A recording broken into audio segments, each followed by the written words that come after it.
moi, je vais vous présenter un film dont on ne parle jamais.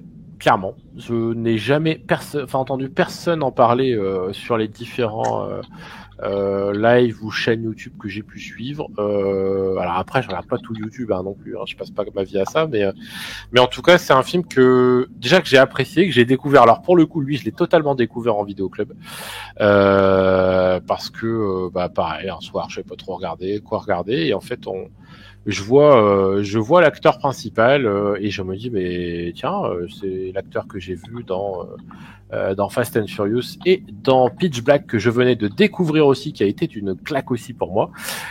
Et du coup, je me dis mais tiens, je ne pensais pas qu'il aurait joué dans un film pareil, et je le loue. Et ce film, c'est un super film, très clairement, j'ai adoré. Et ce film, clairement, c'est Un homme à part de ce cher Vin Diesel, avec ce cher Vin Diesel pour le coup. C'est vraiment un film totalement différent de ce qu'on avait l'habitude de le voir faire, clairement, pour ceux qui ne l'ont jamais vu. Année de sortie 2003, c'est un film produit à la fois par les Américains et les Allemands. On est sur un film dramatique, policier, enquête policière et en même temps thriller, on pourrait même dire un petit peu dans un sens. Production New Line Cinema, donc on est quand même sur du lourd, sachant que New Line sortait la même année Le Retour du Roi, si je ne m'abuse, et que New Line commençait à s'était fait une place parmi les grands, parce que pour ceux qui connaissent pas New Line, c'est notamment la maison de Freddy, puisque c'est les Freddy qui ont lancé la boîte de production, et puis surtout celle qui a lancé la trilogie du Seigneur des Anneaux aussi, dont personne ne croyait, qui avait pris un sacré risque. Donc pour le coup, on est sur un réalisateur F. Gary Gray qui est pas très très connu dans le métier, pour le coup. Au scénario, Christian Gudgast et Paul Turing. La musique, alors je vais vous donner le nom. Pour être tout à fait franc, le nom, je le remettais pas, mais après, quand on regarde la filmographie, on comprend mieux. C'est Anne Dudley. Anne Dudley, qui notamment a eu l'Oscar de la meilleure musique de film en 1998 pour The Full Monty, notamment.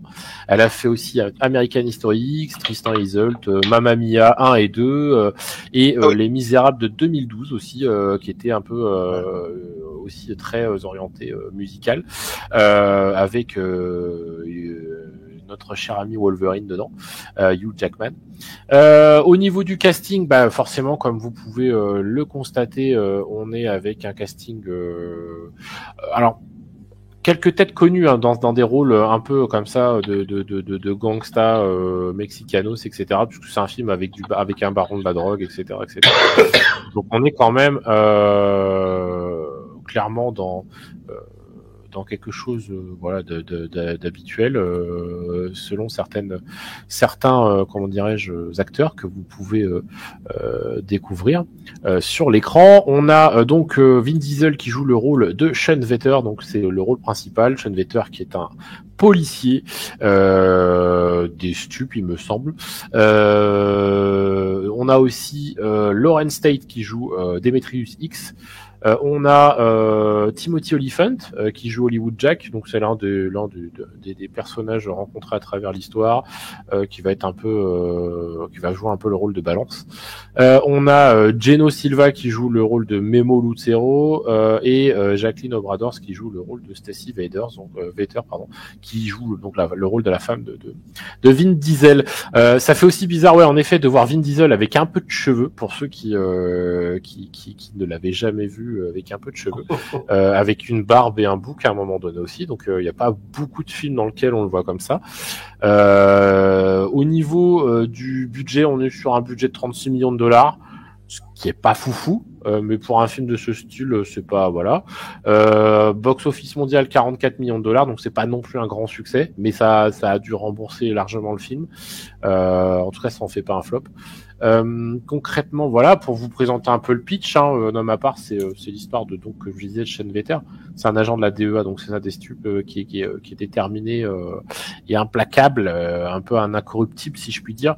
Et grosso modo, il va arriver à combattre un cartel de la drogue drogue à la frontière mexicaine et qui parvient à capturer le chef de ce gros cartel, donc Memo Lucero. Et au final, une fois capturé, la victoire, elle va vite tourner au désastre, puisque un soir, alors qu'il est avec sa femme, il reçoit la visite d'un tueur à gages qui tire un peu dans le tas, qui tue la femme, qui blesse gravement Vin Diesel et qui le laisse donc dans le coma. Donc il se fait quand même abattre. À son réveil, il a perdu sa femme et il va devoir se reconstruire, mais surtout il rêve de vengeance. Donc c'est un film d'un homme brisé qui va tout faire pour qui va enquêter surtout et qui va tout faire pour retrouver le meurtrier et le commanditaire, clairement, de l'assassinat de sa femme. Donc on est dans un film un peu différent, comme je le disais, de Vin Diesel, clairement, parce qu'on l'avait vu dans d'autres films d'action, on l'avait vu dans Il faut sauver les soldats Ryan, dans Pitch Black, dans Fast and Furious. Enfin voilà, il était déjà bien avancé. Je crois même, faudrait revérifier, mais je crois qu'il était pas loin, il l'avait fait, ou il était pas loin de faire les Chroniques de Riddick, si je ne m'abuse, en 2003. On doit pas être très loin, je crois, au niveau des dates de sortie de mémoire. Mais concrètement, il faut savoir que c'est un film qui lui a tellement plu que déjà il a accepté de grave baisser son salaire pour pouvoir le faire. Donc parce que vraiment, il croyait vraiment au projet. Et puis déjà, c'était pas son premier film avec ce réalisateur. Il avait tourné dans Friday et dans The Negotiator aussi avec Gary Gray. Donc grosso modo, il était un peu en terrain connu, mais voilà, pour le coup, Diesel était dans un état d'esprit un petit peu différent de ce qu'on lui connaît aujourd'hui. Il était vraiment à fond. Il a tout fait pour s'impliquer à un maximum, pour donner vraiment un côté très tragique à certaines scènes, puisqu'il y a quand même des scènes assez dures à tourner et dans lesquelles il va essayer de se préparer correctement psychologiquement, et notamment en écoutant des musiques tristes, en s'isolant énormément pour entrer dans le bon état d'esprit, etc. Et ça, grosso modo, ça l'a aidé à être on va dire beaucoup plus convaincant en termes de performance, parce que c'est pas forcément un acteur dans lequel on a l'habitude de le voir pratiquer autre chose que ce qu'on voit dans les Fast and Furious, etc. Et là, pour le coup, c'est un autre registre. Donc super film, vraiment un film que j'adore, que je vous conseille vraiment à fond, qui est une très belle enquête. Alors belle dans le sens vengeance du terme, mais je sais pas si c'est un film que vous connaissiez, Caron. C'est un film que tu connaissais, toi? Ouais, c'est un film que je connaissais et qui effectivement à l'époque avait été une surprise assez agréable, parce que j'ai pas forcément une très très grande estime de Baboulinet. Et effectivement, ouais, c'est vrai qu'aujourd'hui c'est plus trop ça. Ouais. Et effectivement, il jouait ce qui peut paraître presque de la science-fiction aujourd'hui, mais là, il jouait vraiment. Et alors, c'est ce qui contraste le plus, parce qu'en fait, on le voit à l'image, on voit qu'il est jeune, on le sent beaucoup plus finalement inexpérimenté, et pourtant, c'est sûrement dans ses meilleurs rôles, en fait, dans ses meilleures interprétations. Alors, non seulement ça, mais en plus de ça, on s'attend, surtout quand on connaît un petit peu ce qu'a tendance à faire le monsieur, on s'attend à un truc d'action très assez bas du front. Et en fait, non, c'est plutôt un Miami Vice, plutôt un truc assez chiadé, avec en plus de ça au niveau scénaristique des comment dire, vous vous attendez à des trucs et ça va pas se passer tout à fait comme vous le pensiez. Voilà, moi je veux pas spoiler, mais il y a une vraie petite intrigue sympa. C'est pas mal amené, c'était pas mal shooté. Là aussi, en même temps, ces films-là, quand on regarde rétrospectivement, moi je suis désolé, mais ça me fait quand même assez plaisir, parce que ils sont gommés d'énormément d'artifices dont on se sert aujourd'hui à outrance et qui servent pas le propos, et que au contraire, une fois qu'on vire des ralentis, des machins, des zooms, finalement on en revient à quelque chose de beaucoup plus réaliste et de beaucoup plus intéressant. En tous les cas, à mon goût, je trouve que le fait de dans tous les cas, que ces films-là soient épurés de ces artifices, font qu'on en revient à l'histoire, à quelque chose d'un peu plus solide, d'un peu plus au basique, comme on dit. Hein. Bien sûr. Et ça fait du bien. Donc oui, je le connaissais. Effectivement, il me serait sorti. Sauf qu'effectivement, j'en ai un très bon souvenir en ayant eu une bonne surprise. Alors voilà, c'est pas là encore le film du siècle, hein, non, mais c'est un rôle surprise. Enfin, alors c'est un rôle surprise par rapport à ce qu'on le connaît aujourd'hui, mais malgré tout déjà à l'époque, parce que Pitch Black en 2000, avant ça, il avait fait Sauver Soldat Ryan, mais c'est vraiment très rapide. Il a fait Le Géant de Fer, du coup, il lui a prêté sa voix. Pour nous, c'est un peu différent parce que c'est pas forcément lui qui le double pour nous en français, donc automatiquement, on n'avait pas forcément cette sensibilité. Mais il sort de Pitch Black 2000, 2001, Fast and Furious, il a enchaîné avec Triple X, donc on va dire déjà ces trois plus gros rôles, parce que c'est un peu le problème de comment il s'appelle de Vin Diesel aujourd'hui, c'est qu'il est tellement, enfin, il n'arrive pas à marquer les esprits en dehors de ses grands rôles. Il a réessayé avec un Triple X3, ça n'a pas marché. Il avait réessayé avec un Riddick 3 et au final, ça n'avait pas été foufou, enfin, en termes de réussite. Même si aujourd'hui, ils vont sortir Riddick Furia. Et en tout cas, le tournage a commencé d'ailleurs. Mais les Fast and Furious, bon bah voilà, on est sur une saga qui est sur le point de se terminer après 11 épisodes. Donc c'est vraiment, pour moi, c'était vraiment le rôle surprise, et c'est surtout, comme tu dis, pour moi, l'un de ses meilleurs rôles, clairement, parce que il joue vraiment. C'est pas, comme disait tout à l'heure Papa Furax, il me semble, que il est pas en mode pilotage automatique dans ce film. Non, même si je trouve que le pilotage automatique, il le met pas tout le temps en fonction des films, mais en tout cas sur les sagas comme Triple X, comme je disais, Chronique de Riddick et puis en fait le rôle qu'il a dans Pitch Black, clairement, il va le répéter, mais en mode différent après, avec des intensités différentes. C'est souvent le même style de jeu qui revient, mais là sur celui-là, il est sorti totalement de sa zone de confort, donc pour le coup, c'est aussi ça qui me plaît, quoi. Pardon, Jerry, mais c'est vrai que systématiquement, Vin Diesel est devenu une caricature de lui-même, où systématiquement il prend des rôles de, entre guillemets, super-héros monolithiques, presque sans faille. Et gros bras. Et là, effectivement, on se retrouve avec un type qui non seulement a été brisé, mais qui en plus de ça, alors que on découvre un policier qui est vraiment dans la vocation de son métier, etc. Comme tu disais, un incorruptible, et va se retrouver plutôt à devoir un peu tordre son éthique, peut-être à remettre en question certaines choses. Et Vin Diesel a ce côté où il joue effectivement assez bien le type qui est d'un côté brisé, écorché vif, bouffé par la vengeance, et en même temps qui du coup se retrouve à en être aveuglé et peut-être à pas prendre suffisamment en compte. Et il le fait vraiment de façon convaincante. Et ça change de cette espèce de bloc monolithique qui finalement est devenu une baudruche assez inintéressante, quoi. C'est spécialement au côté de ça, il a fait quand même 2-3 rôles moi qui m'ont bien plu. Mais c'est vrai qu'aujourd'hui c'est une caricature de lui-même, quoi. C'est ça qui est dommage. Ouais, mais je pense qu'il a toujours joué cette facilité-là, et à un moment donné, alors je serais pas aussi intransigeant sur le Fast and Furious 4, puisque c'est quand même un Fast and Furious que j'apprécie, parmi ceux que je préfère en tout cas. Le 5 est vraiment celui que je préfère en tout cas. Mais c'est à partir du 6 où là, il est vraiment trop dans la facilité. On sent qu'il n'y a plus que ce rôle qui peut un peu lui permettre d'exister au cinéma, puisque tout le reste après qu'il enchaîne est vraiment pas foufou. Le chasseur de sorcières, je crois, ou le dernier chasseur, ou un truc dans ce style-là. Enfin, il a 2-3 films comme ça, un peu à la con. Babysitter, pour ceux qui ne se souviennent plus, Babysitter, il est passé chez Disney pour un film comique, enfin, où c'était un remake de Un flic à la maternelle version chauve, et voilà. Il a voulu faire son l'embrouiller dans le sac, quoi. Tonnerre va tirer. Ouais, et ils sont sortis pareil, c'est-à-dire ouais. Clairement. Je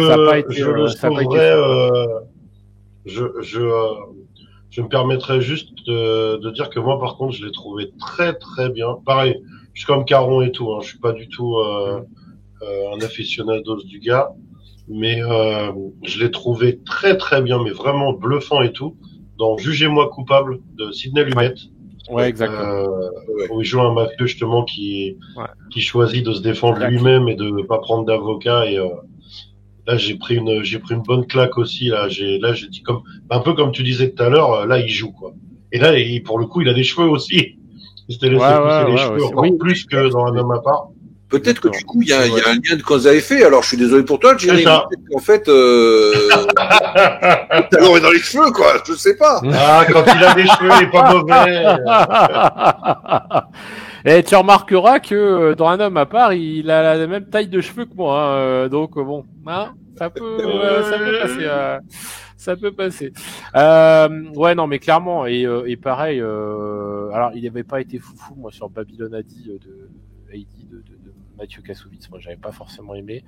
Je sais que ça s'était très mal passé en plus sur le tournage avec Jérôme Le Banner, visiblement, qui lui a fait comprendre qu'il fallait qu'il redescende les pieds sur terre, le garçon, parce que sinon il allait prendre très cher. Mais c'est ça en fait, c'est que voilà, comme dit Capitaine Scalp, alors des ailes comme Statham, comme Neeson, ces acteurs ne se renouvellent pas, toujours les mêmes rôles. Alors Neeson, c'est encore différent parce que Neeson, il a pas la même carrière, hein, attention. Hein, il a quand même des grands rôles, ça reste quand même un très bon acteur, Neeson. C'est juste qu'aujourd'hui, il est en fin de carrière et qu'il prend tout ce qu'il peut prendre tant qu'il peut le prendre. Mais aujourd'hui, enfin, si un peu comme Bronson avec la Canon sur la fin. Ouais, c'est ça. Mais si vous, enfin, il y a eu pas mal de films avec Neeson qui étaient quand même plutôt bien, dont Taken, qu'on en pense ou ce qu'on en veut. C'était quand même un film vraiment plutôt pas mal à l'époque. Après, c'est le problème, c'est qu'après il n'a fait que du Taken avec des titres différents qui ont suivi. Mais jusqu'à Taken, je trouve que sa carrière est plutôt pas mal à Neeson. Je l'ai adoré dans Batman Begins, dans le rôle de merde, comment il s'appelle Oh là là, ça y est, j'ai un trou de mémoire. Ra's al Ghul, du coup. Ra's al Ghul, voilà. Dans Star Wars épisode 1, je trouve qu'il joue incroyablement bien aux côtés d'Obi-Wan jeune, ce mentor un peu à la fois rebelle, mais qui est vraiment dans l'équilibre et dans ce qu'il faut et qui va vraiment faire devenir Obi-Wan ce qu'il est, c'est-à-dire de pas être totalement parfait comme Yoda voudrait, mais dans le bon équilibre, au milieu, quoi, qui reste sur la bonne, qui arrive à marcher sur la ligne. Si je peux me permettre, déjà, comme on avait discuté l'autre fois, à cette époque-là, du coup, il se retrouvait dans une période assez courte avec le même genre de rôle, c'est-à-dire le rôle de mentor, comme Qui-Gon Jinn, ouais, exactement, avec Obi-Wan et Ra's al Ghul dans Batman Begins. Et du coup, alors que moi, par contre, je l'ai découvert avant, en fait. Plutôt fin des années 80, début des années 90. Et notamment, celui qui m'a mis une claque, c'est La Liste de Schindler, déjà. Ouais, ça, forcément. Où il joue Oscar Schindler. Il joue dans Michael Collins, Rob Roy, des films comme ça, où vraiment, voilà, Rob Roy, c'est un de mes films préférés.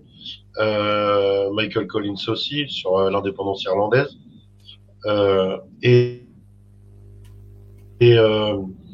Il a fait beaucoup de fresques historiques. Il a joué beaucoup de personnages historiques où comment ça s'appelle, le pinacle un peu, ça a été La Liste de Schindler. Et après, il a même joué un membre vite fait dans Delta Force. Pour ceux qui savent pas, il a joué dans Delta Force, un des membres du Marines, hein. Enfin de la Delta Force. Ah oui, ça c'est bien possible. Tout jeune, voilà, 85, 86, ouais. Grand et costaud. Darkman aussi, de Rémi. Voilà. De Sam Raimi, extraordinaire, voilà. Darkman. De toute façon, je pense que ça a été sa décennie, ça a été les années 90, clairement, parce que. Tout à fait. Dans les années 80, j'ai pas un gros souvenir, non plus, mais par contre, là où il a vraiment pris de l'ampleur, c'est déjà avec Darkman.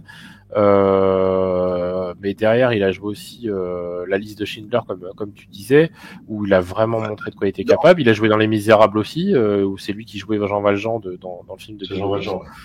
En 98.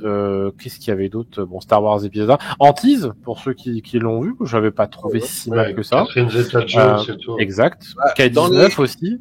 Dans les années 80, on a quand même Excalibur, il a quand même joué dans Krull, oui. Certains, film un peu controversé, mais dans le Bounty, quand même.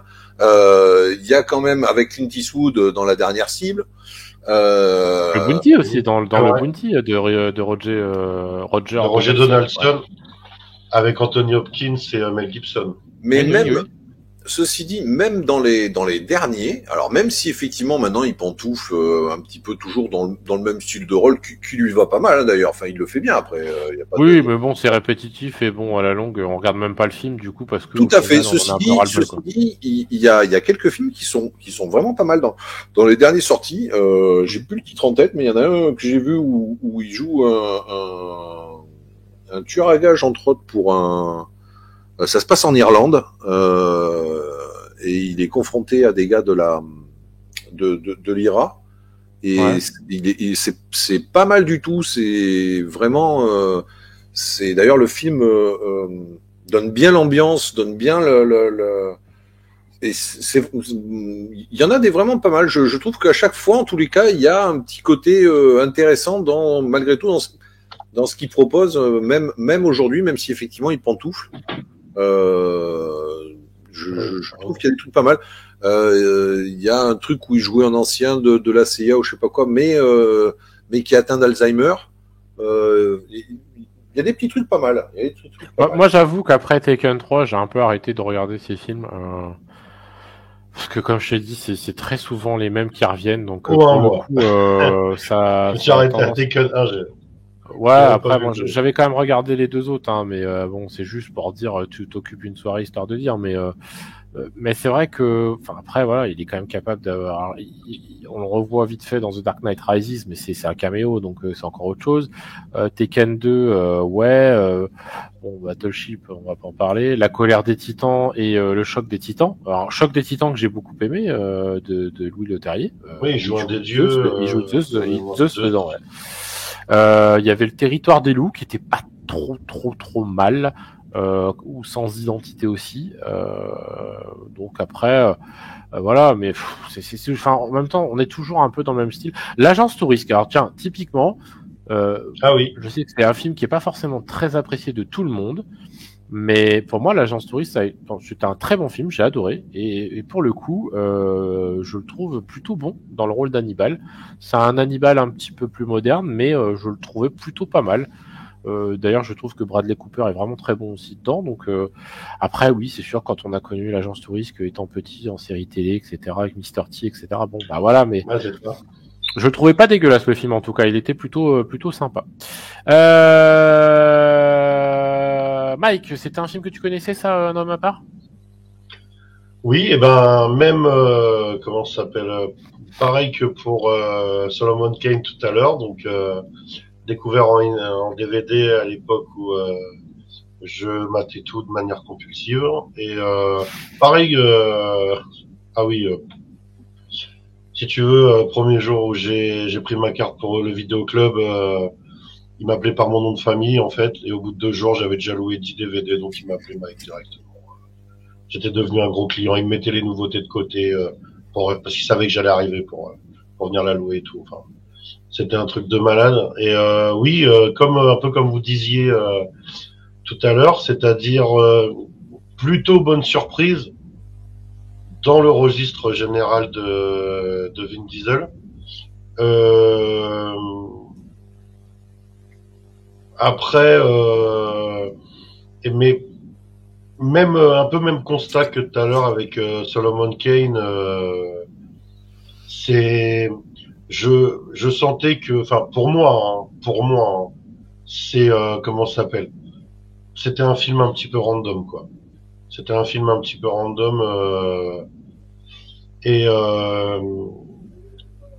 c'est pas dans l'absolu, c'est pas ça a été mon genre de film parce que quand on s'est maté Le Contrat avec Schwarzenegger ou des films comme ça qui sont quand on y repense après qui sont vraiment pas terribles et tout. Le Et contrat, que ça a c'est un été navet, excuse-moi, c'est un navet le contrat. ben c'est ça. Ben c'est ça. Mais moi à l'époque, je m'en rendais pas forcément compte et tout. Je me suis dit, ça doit être bien quand même, il y a Schwarzy et tout. Et en fait, non. Et là, il est nul à chier. Et ben, si tu veux, à l'époque, moi, je matais tous ces films-là, comme dans les années 80, je matais tous les films de Schwarzenegger et tout. Et ouais, celui-là, sympa, pour moi, sympa, mais sans plus. Voilà. Ok. Et vous dans le chat, concrètement, est-ce que vous connaissiez ce petit film?